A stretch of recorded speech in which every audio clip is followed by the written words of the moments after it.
কিরে টুম্পা, আমাকে ডেকে পাঠিয়েছিস কেন? কই না তো, আমি আবার কখন ডেকে পাঠালাম? ডাকিসনি? ইয়ার কি হচ্ছে? তুই বাবলিকে বলিসনি এখানে আমাকে আসতে? কেন, বাবলি বলেছে বুঝি তোমাকে? হ্যাঁ। সে তোমার বোন, তুমি জানো। আর শোনো, কাল না তোমার চাকরির পরীক্ষা? হ্যাঁ। তাহলে পড়তে না বসে আড্ডা মারতে বেড়ানো হয়েছে বুঝি? এরপর চাকরি না পেলে বিয়ের পর খাওয়াবে কি আমাকে? ছাই, যাওয়াবো তোকে। এদিকে কাল পরীক্ষার টেনশনে আমার ঘুম হচ্ছে না, তার উপর শুধু শুধু ডেকে সময় নষ্ট করালি। খুব পচা মেয়ে তুই। ইস, একটু গল্প করলে কি এমন মহাভারত অশুদ্ধ হয় শুনি? চলো না, একটু মুড়ি আর আলুর চপ খাই। খেপেছিস তুই? এই দুপুরবেলা মুড়ি চপ খেলে বাড়ি ফিরে দুপুরে ভাত খেতে হবে না। খুব বাজে তুমি। একটু চপ মুড়িই তো বললাম, তাতেও না। এত পড়াশোনা করে কি হবে বলো তো? কেন, তুই তো বললি চাকরি পেতে হবে। সে চাকরি তুমি ঠিকই পাবে, আজ নয় তো কাল। কিন্তু মুড়ি আর আলুর চপ কি রোজ রোজ পাবে বলো? চাকরিটা পাই আগে, তারপর রোজ তোকে চপ মুড়ি খাওয়াবো। কি হলো, আবার মুখ ঘোরাচ্ছিস যে? চাকরি পেলে তো সময়ই আর পাবে না। এখন যে কাজ নেই, কর্ম নেই, ফ্যা ফ্যা করে ঘুরে বেড়াও, তাতেই সময় দাও না। পরে যে কি হবে? এই, আমি মোটেও ফ্যা ফ্যা করে ঘুরে বেড়াই না, টিউশনিও করি আমি। ওরে বাবা, তোমার আবার হাতে ঘা লাগলো নাকি? তোর কথাবার্তার কোনো ছিঁড়ি ছাদ নেই, মুখে যা আসে তাই বলিস। তুমি না সবসময় আমার দোষ দেখো। কোথায় আমি তোমাকে ডাকলাম তোমার পরীক্ষার টেনশন কম করানোর জন্য, আর উল্টে তুমি রেগে গিয়ে আমাকে যা খুশি বলছো। উফ, আবার কান্নাকাটি শুরু হলো। এই টুম্পা, শোন না। থাক, আর কিছু বলতে হবে না, সব আমারই দোষ। আমি যাচ্ছি। এই দেখো, কখন যে কি হয়, দুম করে রাগ করে চলে যাচ্ছ। হ্যাঁ যাচ্ছি, আর কখনো তোমার সাথে দেখা করতে চাইবো না।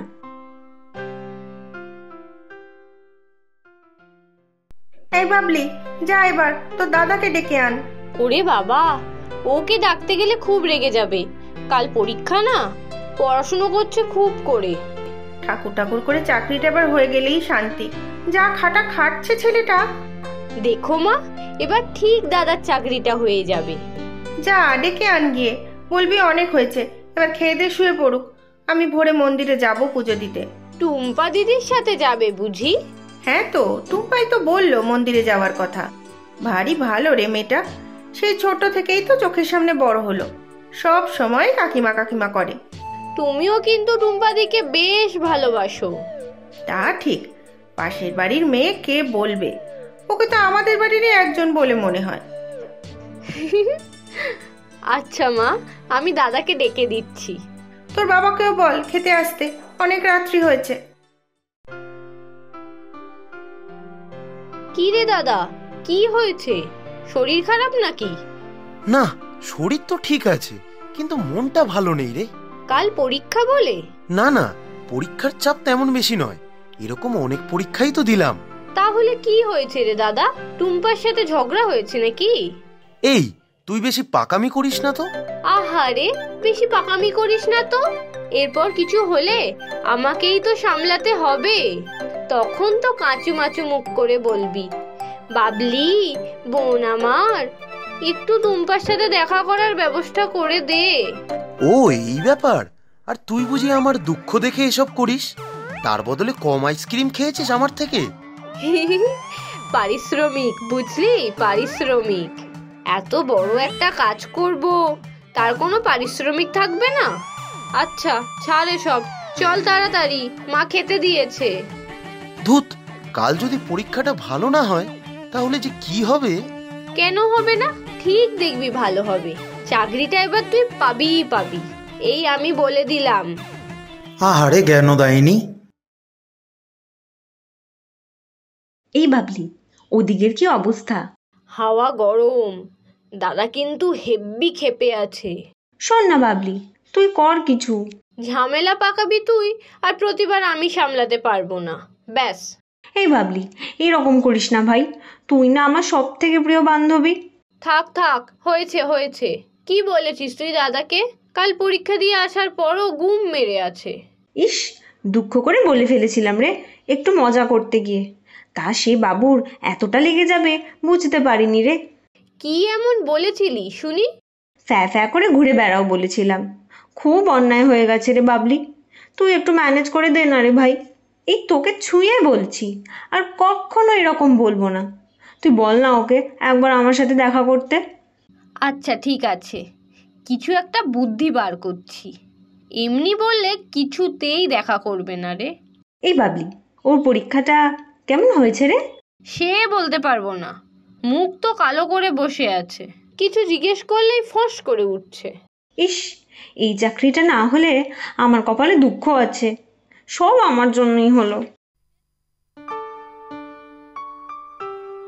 ও মা, দাদা কোথায় গো? তোর বাবার ঘরে। কি সব দরকারি কথা বলছে? কেন? না মানে, আচ্ছা মা, দাদাকে খুব চিন্তায় আছে বলে মনে হচ্ছে না তোমার? হ্যাঁ তাই তো, কতবার বললাম এত চিন্তার কি আছে, যা হওয়ার হবে। চাকরি না হলে কি, তোর বাবার অত বড় ব্যবসা, সেটাই দেখুক না। হুম, দাদা ব্যবসা মোটেই করতে চায় না, তার বড় চাকরি পেয়ে দেখাতে হবে। দেখাতে হবে? কাকে দেখাতে হবে?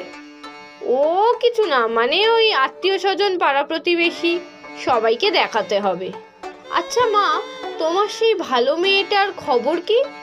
কার কথা বলছিস? টুম্পার? হ্যাঁ, টুম্পা ছাড়া ভালো মেয়ে আর তোমার চোখে কি আছে বলো? আমি তো বানের জলে ভেসে এসেছি। বেশি পাকামি করিস না। আর টুম্পার কি হয়েছে? তা জানি না, তবে দুদিন ধরে দেখিনি তো, তাই জিজ্ঞেস করলাম। হ্যাঁ তাই তো, দুদিন ধরে তো আমিও দেখিনি ওকে। রোজই তো একবার এসে কাকিমা কাকিমা বলে কত গল্প করে যায়। তাহলে একবার ডেকে আনো ওকে, দেখো কি কষ্ট। ঠিক বলেছিস, দেখছি আমি। কি রে, আমি ডাকতে তবে এলি? ভুলেই গেছিস কাকিমাকে নাকি? না না কাকিমা, ওই একটু আসলে কাজ ছিল। ও তোর কত কাজ আমার জানা আছে। আসিসনি কেন বলতো? বাবলি বলছিল তোর নাকি কি সব হয়েছে। আমার বিরহ বেদনা। কি বলছিস? আমি আবার কোথায় কি বললাম? এই টুম্পা, মা কি জিজ্ঞাসা করছে বল? আসলে একটু পড়ার চাপ ছিল, তাই আসিনি। এই তো দেখো, তুমি ডাকতেই চলে এলাম। আজকালকার ছেলে মেয়েদের কথা কিছু বুঝি না বাবু, সব কিছুতেই হিয়ালি। কি যে রাত দিন গুজুর গুজুর ফুসুর ফুসুর। আচ্ছা বস দেখি, আমি চা করে আনি, চপও ভেজেছি। এবার বলুন তো রাধিকা, কি ব্যাপার? কি আর ব্যাপার হবে, তোকে তো বললাম তোর দাদা সেদিন খুব করে রেগে গেল, আর তো কথাই বলছে না। কালই তো বাবার সাথে খুব জরুরি কিছু কথা বলছিল, মনে হয় বাইরে পড়াশোনা করতে চলে যাবে। হ্যাঁ, কি বলছিস? সত্যিই চলে যাবে? সত্যি মিথ্যা জানি না, বাবাকে বলছিল, আমি শুনেছি। তোর দাদাটার না ভারী দিমাগ। সেদিন না হয় একটু মজা করেছি, তাই বলে এত রাগ যে একেবারে বাইরে চলে যেতে হবে? আমি আর কথা বলবো না কোনোদিন, বলে দিস তোর পচা দাদাকে।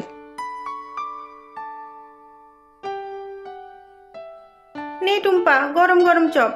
আমি জানি তুই খুব ভালো খাস। হ্যাঁ, এই সব বললো? বাড়িতে এলো অথচ আমি নেই।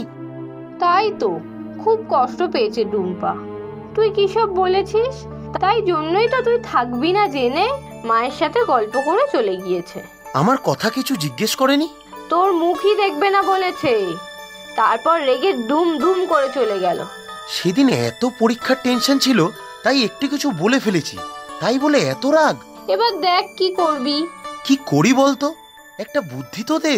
না বাপু, নিজের ঝামেলা নিজেই মেটাও। এই এরকম বলিস না, তুই না আমার একমাত্র বোন, ভালো বোন। একবার দেখা করার ব্যবস্থা করে দে, আমি ঠিক ক্ষমা চেয়ে মিটমাট করে নেব। আবার কেন ডেকেছো বলো তো? খুব তো সেদিন মুখ করলে। এই চপ মুড়ি খাবে? না না, এই অবেলায় আবার চপমুড়ি খেতে যাবো কেন? সে কি, তুমি না চপ খেতে ভালোবাসো?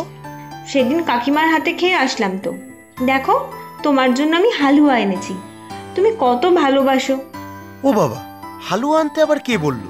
কেন, বাবলি তো বললো তুমি নাকি আমার হাতের হালুয়া খেতে চেয়েছো। ও, আর আমাকে বলেছে তুমি চপ খাবে বলেছো। তুমি তো সেদিন এই নিয়েই রেগে গেলে। সেদিন আমার রেগে যাওয়াটাই দেখলে? আর আমি যে তোমাকে পরীক্ষার চাপ থেকে একটু রিলিফ দিতে এসেছিলাম, সেটা দেখলে না? আর আমিও পরীক্ষার চাপেই একটু বলে ফেলেছি এটা ওটা, ক্ষমা করে দাও আমায়। আচ্ছা বাবা, ঠিক আছে। এই শোনো না, তুমি কি পড়াশোনা করতে দূরে চলে যাবে, যাতে আমি আর বিরক্ত না করতে পারি? তা কি করব, তুমি তো আমার মুখ দেখবে না বলেছো। ঠিকই তো বলেছি, তুমি দূরে চলে গেলে আর মুখ দেখবো কেমন করে? খুব পচা তুমি, আমাকে খালি কষ্ট দাও। আর আমি মোটেও এই কথা বলিনি। আর দাঁড়াও তো, 1 মিনিট, পড়াশোনা করতে দূরে যাবো কেন? এসব কে বলেছে? কেন, বাবলি তো বললো। বাবলি তো আমাকে বললো যে তুমি নাকি আমার মুখ দেখবে না বলেছো। সে তো আমার দুঃখ হয়েছিল বলে বলেছি। তার মানে এই সবই বাবলির কীর্তি, সব নাটকের নাটের গুরু। কেন, ভালোই তো করেছে, না হলে কি আর আমাদের মান অভিমান শেষ হতো? তা ঠিক। কিন্তু তুমি সত্যি চলে যাবে না তো চাকরি করতে?